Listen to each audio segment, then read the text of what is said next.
बाजार की रोटियां स्टोरीज इन हिंदी। यहाँ हूँ मम्मी, ऐसे चीख क्यों रही हो? अरे चीखना पड़ता है क्योंकि इस घर में सबके सब बहरे हैं। मैं नहीं हूँ बहरी, बताओ क्या काम है? काम पूछ रही है तू? 24 साल की घोड़ी हो गई हो लेकिन इतनी अकल नहीं है कि खाना बनाने का समय हो गया है तो खाना बना दो। चलो खाना बनाना छोड़ो, माँ की मदद ही कर दूं। खाना बनाने में मदद करनी है ना, इतनी सीधी सी बात है। लेकिन आप वो बिना ताने के नहीं बोल सकती। मुझे ना कभी कभी कंफ्यूजन होता है, मैं कहीं शादी किए बिना अपने ससुराल में तो नहीं रह रही हूँ। प्रॉपर सासू माँ वाले ताने देती हो आप। ये तुझे ताने लग रहे हैं? वाह जी वाह। जब तू सचमुच अपनी सास की बातें सुनेगी ना तो तुझे पता चलेगा ताने असल में होते क्या है। अरे राधा, क्यों मेरी बच्ची से ऐसे बातें कर रही हो? क्यों सुनाएगी उसकी सास उसे कुछ? मेरी बच्ची तो सर्वगुण संपन्न है। सर्वगुण संपन्न? एक मिनट रुको, पहले मैं थोड़ा हंस लूं। क्या बात कही है, मीनल और सर्वगुण संपन्न, मेरी तो हंसी नहीं रुक रही। ये सुनकर पास बैठा मिनल का भाई शौर्य भी हंसने लगा। सच में mummy, this is the best joke I heard in a long time. चुप कर माँ के लाल। पापा देखो ना, ये लोग मेरा मजाक बनाते रहता है। मजाक ना बनाए तो क्या करे, तेरे पिताजी तुझे सर्वगुण संपन्न कह रहे हैं, बल्कि तुझे तो रोटी गोल वाली बनानी भी नहीं आती। नहीं आती तो सीख लेगी, उसमें क्या बड़ी बात है। नहीं तो क्या, देख लेना आप। हाँ जरूर, बस मैं देख ही तो रही हूँ। राधा के आदेश पर मिनल ने रसोई में कदम रखा, लेकिन ऐसा लग रहा था जैसे वो युद्ध के मैदान में घुस रही हो। हाथ में बेलन, सामने आटा और दिमाग में डर। कहीं रोटी फिर से त्रिकोण ना बन जाए। तू बेलन पकड़ती है या बेलन तुझे पकड़ता है? इतने डरपोक बेलनबाज तो मैंने आज तक नहीं देखी। मैं बेलन घुमा रही हूँ या आप जुबान? कुछ तो कंट्रोल में रखो मम्मा। दीदी रोटी बेल रही हो या भारत का नक्शा बना रही हो? ये तो जैसे बिहार, गुजरात, श्रीलंका सब एक थाली में उतर आए। तू चुप रह, समझा? मैं चुप रहूंगा, लेकिन तुम्हारे पतिदेव चुप नहीं रहेंगे ऐसी रोटी खाकर। शौर्य की बात सुनकर सब हंसते हैं। मीनल गुस्से में जोर से आटा पटकती है और चिल्लाती है, हंस लो सब, लेकिन एक दिन आएगा जब मेरी रोटी गोल होगी और तुम सबके मुंह चौकोर। उस दिन तो मैं देसी दही चढ़ाऊंगी, लेकिन जब तेरी रोटी गोल हो जाए तब। Okay mummy. उस दिन भी मीनल रोटी बनाना नहीं सीख पाती। फिर एक दिन शौर्य के 3 दोस्त घर आए हुए थे, चीकू, बबलू और संजू। राधा ने सब्जी, दाल, चावल तैयार कर दिया था, लेकिन रोटी कम पड़ गई और दुर्भाग्यवश राधा बाजार चली गई तो मीनल की ड्यूटी लग गई। मिनल, जरा 4 रोटी बेल दे लड़कों के लिए। अभी बना देती हूँ पापा। मीनल रसोई में जाती है और आधे घंटे बाद 4 अद्भुत भूगोलिक रोटियां प्लेट में लेकर आती है। एक राजस्थान जैसी, दूसरी हिमालय की तरह ऊंची नीची, तीसरी रिंग ऑफ फायर और चौथी एकदम से चीन की दीवार। ये लो भाई, रोटियां तैयार है। रोटियां टेबल पर पहुंचे और शौर्य के दोस्त जैसे खाने बैठे, ठहाकों का तूफान आ गया। भाई ये रोटी है या हम वर्ल्ड मैप देख रहे हैं? और दीदी आप रोटी नहीं भूगोल पढ़ा रही हैं। इनको देख के ना मेरी तो भूख ही मर गई। मुझे बेचारे रोटियों पर तरस आ रहा है। सच में ऐसा लग रहा है किसी ने रोटियों को बैड टच किया है। ये सुनकर सब लोग बुरी तरह से हंसने लगे। शौर्य भी अपने दोस्तों के साथ हंसने का नाटक कर रहा था, लेकिन अब उसका चेहरा उतर गया। कुछ देर बाद दोस्त तो चले गए, लेकिन शौर्य के चेहरे पर 12 बज गए और वो गुस्से में चिल्लाया, तुम्हें थोड़ी बहुत भी शर्म नहीं आई? अरे क्या जरूरत थी ऐसी रोटियां बनाने की? अब मेरे दोस्त मुझे भूगोल बाबू कहेंगे। तुम्हारे दोस्तों को मैंने इनवाइट किया था। एक तो मैंने मेहनत से रोटी बनाई, ऊपर से मजाक भी सुनो, और तुम भी उनके साथ हो गए। अरे भाड़ में जाए तुम और तुम्हारे दोस्त। मीनल दरवाजा पटकती हुई अपने कमरे में चली जाती है। शौर्य वहीं बड़बड़ाता रह जाता है। जब राधा वापस आती है तो शौर्य उसे शिकायत करता है, दीदी ने ना उल्टी पुल्टी रोटियां बनाकर मेरे दोस्तों के सामने मजाक बनवा दिया। मम्मी, जब तुम्हें पता है मिनल को रोटियां बनानी नहीं आती तो उससे क्यों बनवाई? मुझसे कहता, मैं ज्यादा बनाकर जाती। अब क्या कहूँ, मेरा तो मजाक ही बन गया। दिन यूं ही गुजर रहे थे। तब एक शाम सोहन पूरे परिवार को बताता है, मिनल, मैंने तेरे लिए लड़का देख लिया है। नाम है रवि मिश्रा। अच्छे संस्कारी ब्राह्मण है, नौकरी भी है, बहुत अच्छे लोग हैं। अरे वाह, लेकिन उससे पहले इसे रोटी बनानी तो सिखानी पड़ेगी, वरना इसकी सास इसे बेलन से पीटेगी। मम्मी सही कह रही है, दीदी की रोटियां देख के मिश्रा जी को हार्ट अटैक ही आ जाएगा। बस करो, मैं सीख लूंगी शादी के बाद। रोज रोज रोटी को लेकर मजाक उड़ाते हो, अब नहीं सहूंगी मैं।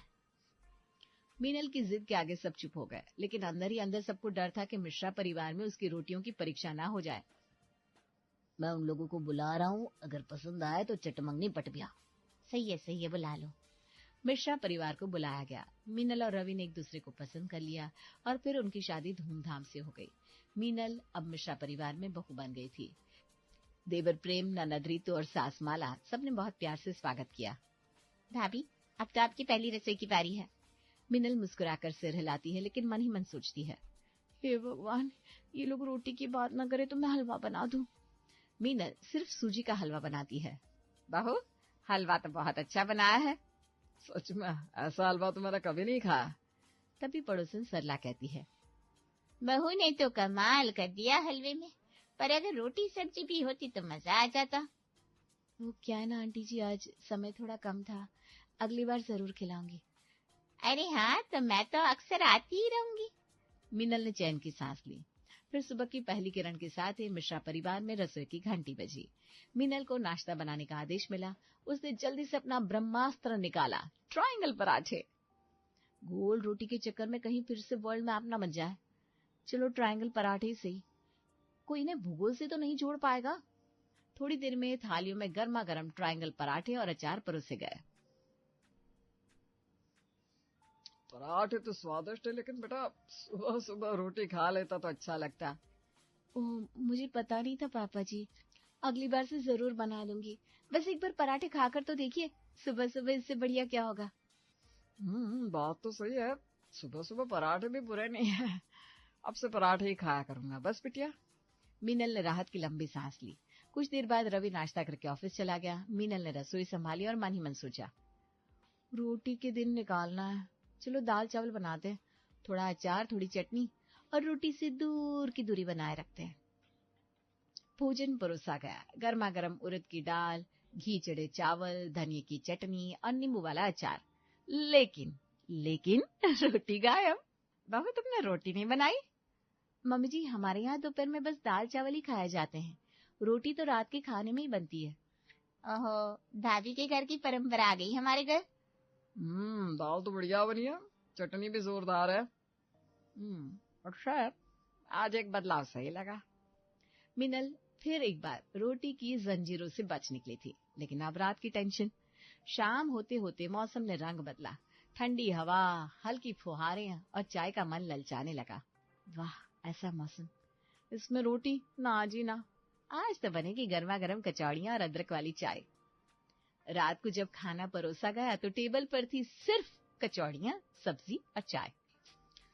भाभी, रात के खाने में कचौड़ियाँ? क्या हम कहीं चाय समोसे की दुकान पर आ गए?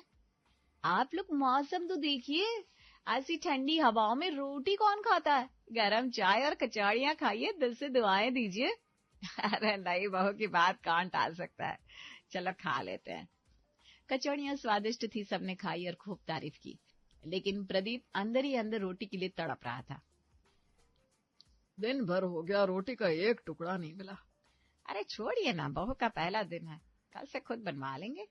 दिन यूं ही गुजरने लगे। मीनल किसी न किसी तरह से रोटी बनाने से बची जाती थी। कभी कभी वो ऋतु के ऊपर टाल देती थी, कभी कभी अपनी सास माला पर। फिर एक दिन घर में विशेष मेहमान आई, रवि की सोनी चाची। माला ने मीनल को सख्त आदेश दिए, कुछ शानदार बनाओ, चाची जी हमारे लिए बहुत खास है। हाँ हाँ, मैं सब संभालूंगी। और वाकई मीनल ने सब संभाल लिया।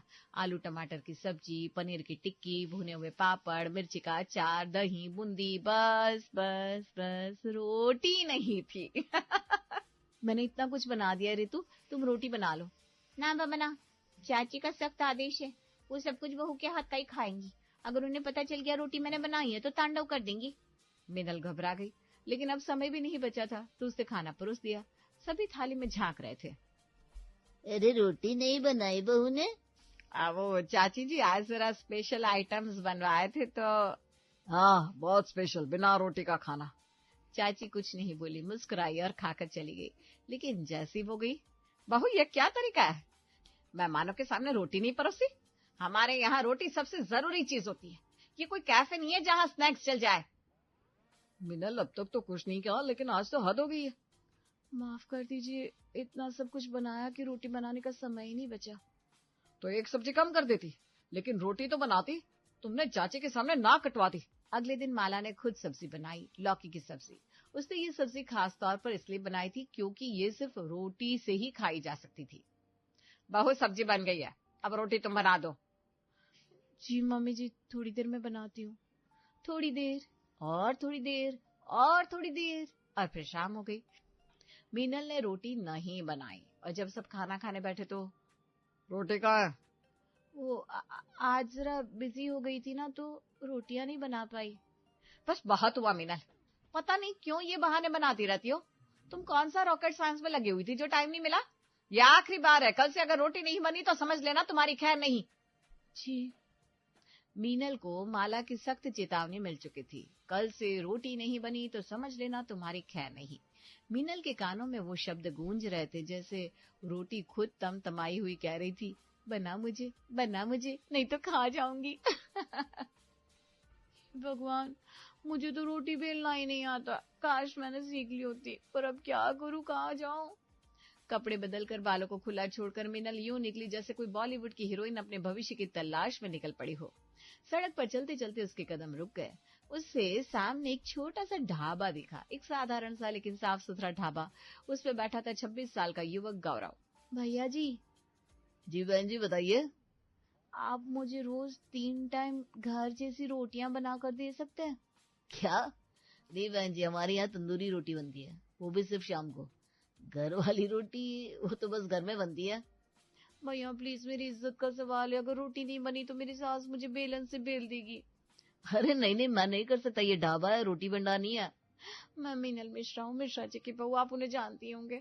आपसे हाथ जोड़कर विनती है, मेरी मदद कर दीजिए, बस किसी को कुछ बताइएगा मत। गौरव की आंखें चौड़ी हो गई। उसने कुछ सोचा और कहा, मिश्रा जी की बहू, अच्छा ठीक है, आप कहती है तो मैं अपने रसोइये से घर वाली रोटी बनवा दूंगा। थैंक यू सो मच, मैं आपका ये एहसान कभी नहीं भूलूंगी। अगले दिन मिश्रा निवास में मीनल ने खास अंदाज में सब्जी बनाई और गौरव के ढाबे से रोटियां मंगवाई। जब सबने थाली में गरम फूली फूली गोल रोटियां देखी तो सब सन्न रह गए, जैसे कोई जादू हो गया हो। हे भगवान, इतनी गोल इतनी नरम रोटियां, ये चमत्कार कैसे हुआ भाई? आज तो लगता है देवी माँ खुद रसोई में आ गई थी। भाभी, आप तो एकदम रोटी एक्सपर्ट लग रही हो।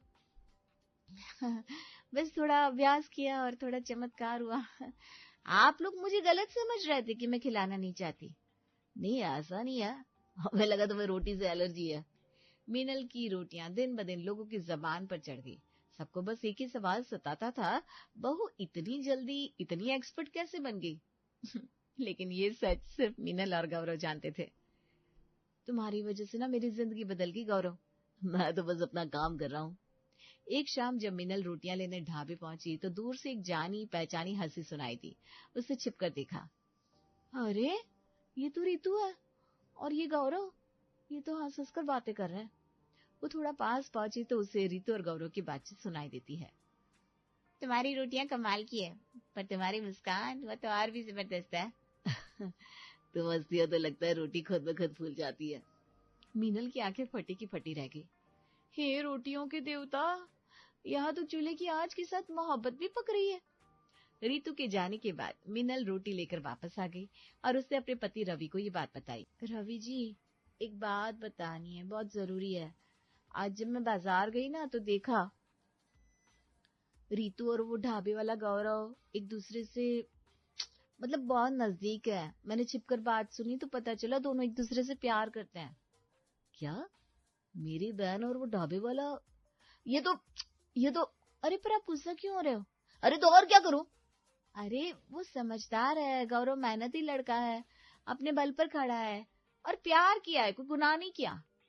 बात सही है, लेकिन ध्यान रखना वो उसे धोखा ना दे, तुम नजर रखना। हाँ हाँ, आप चिंता मत कीजिए, अब मैं नजर रखूंगी। पर अगले ही दिन रितु एक दिन रसोई में आई और उसका पैर अचानक डस्टबिन से टकरा गया। देखा तो ढेर सारे बिल पड़े थे, सभी एक जैसे, एक ही ढाबे के। उसे सच पता चल गया। अरे वाह, तो ये है भाभी की रोटी क्रांति का राज। गौरव ने भी मुझे कुछ नहीं बताया, मुझे इससे बात करनी पड़ेगी, पर पहले मम्मी को बताती हूँ। मीनल रसोई में लहसुन छिलने में व्यस्त थी। इधर रितु ने सबको सच बताया। मम्मी पापा, भाभी तो हम सबको धोखा देकर ढाबे से रोटियां ला रही थी। क्या मतलब रोज रोज रोटी नहीं बेल रही थी, बल्कि बिलवा रही थी किसी और से? वही तो मैं कहूँ, रोटियों में ढाबे की खुशबू क्यों आती थी? चलो कोई बात नहीं, अब खेल का असली मजा आएगा। बोलेंगे रोटी बना और फिर देखेंगे। उन लोगों को बुरा नहीं लगा, बल्कि पूरे परिवार ने बस मजे लेने की ठान ली। मिनल बेटा, आज रात की सब्जी तो बना, और हाँ, रोटी भी तुझे को बनानी है। जी मम्मी जी, जरूर बनाऊंगी। मीनल ने सब्जी में जीरा का तड़का लगाया, थोड़ी कसूरी मेथी भी डाली और फिर चुपचाप रोटियां लेने निकल पड़ी। कुछ देर बाद गर्मा गर्म रोटियों का टोकरा लिए चेहरे पर मासूमियत लपेटे हुए लौट आई। अरे वाह, क्या रोटी है, एकदम गोल, एकदम तंदुरुस्त। ये तो बिल्कुल बाजार की रोटी लग रही है। मैं तो कहूँ इस रोटी के पीछे कोई प्रोफेशनल बेलनबाज है। नहीं तो मैं ही तो बना रही हूँ। हम सबको सच पता चल चुका है मीनल, ये रोटियां कहाँ से आ रही है? सच बताओगी या डस्टबिन से बिल निकाल कर लाए? मीनल के हाथ से रोटी की टोकरी गिरते गिरते बची। मैं सब बताती हूँ, दरअसल ना इसका एक ही कारण था। क्या कारण था? यही कि रोटी बनानी नहीं आती। सब हंस पड़ते हैं, लेकिन मीनल सीरियस होकर कहती है, नहीं मम्मी जी, बात ये नहीं थी। बात ये थी कि मुझे पता चल गया था कि रितु गौरव को पसंद करती है, और मैं ये जानना चाहती थी कि वो लड़का कैसा है, इसलिए रोज बहाने से उसके ढाबे जाती थी ताकि उस पर नजर रख सकूं। पूरा कमरा एकदम सन्न रह गया। रितु का चेहरा ऐसा हो गया जैसे अचानक सब्जी में मिर्च ज्यादा पड़ गई हो। भाभी, आपने तो जासूसी कर डाली। मैंने ये सब सिर्फ तुम्हारे लिए किया ताकि तुम्हें धोखा ना मिले, और अब जब मुझे यकीन हो गया कि गौरव अच्छा लड़का है, तो मैं तुम्हारी शादी उससे करवा कर ही दम लूंगी। एक पल के लिए सब मौन, फिर अचानक प्रदीप बोले, बहू तुम तो लव गुरु बन गई, हमें बता देती पहले ही तो इतना नाटक नहीं होता। वैसे तूने जो किया वो एक सच्ची भाभी ही कर सकती है। गौरव से शादी मुझे कोई एतराज नहीं है, मेहनती लड़का है। अब तो घर में 2 लोग ढाबे से जुड़े होंगे। भाभी, आपने जो किया मैं कभी नहीं भूलूंगी। बात तय हो गई। गौरव और रितु की शादी पर सब राजी हो गए। सबके चेहरे पर मुस्कान थी और मीनल मन में सोच रही थी, अब बहुत हो गया, इस बार तो बच गई, पर अब मैं खुद रोटी बनाना सीखूंगी, जाकर मम्मी से सीख कर आऊंगी, वरना मेरी वॉट लग कर रहेगी।